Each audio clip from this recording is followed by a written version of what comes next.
Čeri, gdje si ti? Hoćeš da jedeš nešto? Hajde vamo.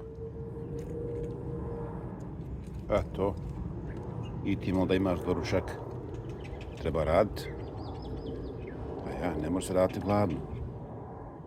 Poštovanje, dragi moji, evo sada se javljamo iz jedne malo drugačije situacije. Evo, tu je veličina te jedne pločice. Sreća pa one samo idu oko ove kade ovdje i one su uglavnom veličine kutije cigara.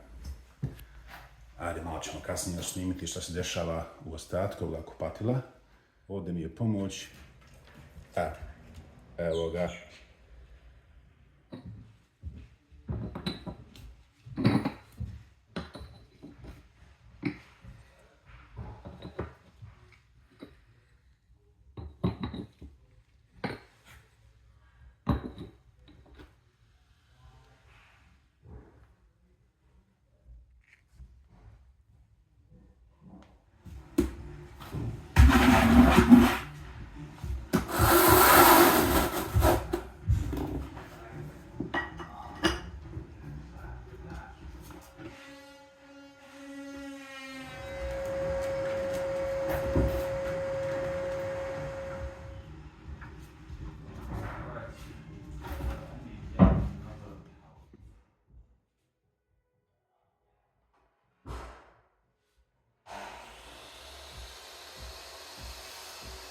Evo, možete ovako zaraditi se vapa dok sipate sebi vodu za posao.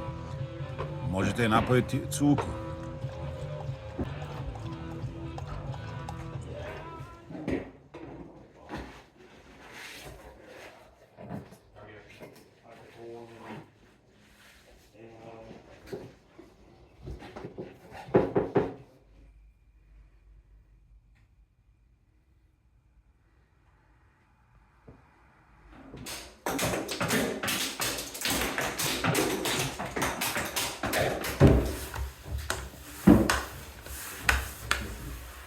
Moj radnik je se malo umorio.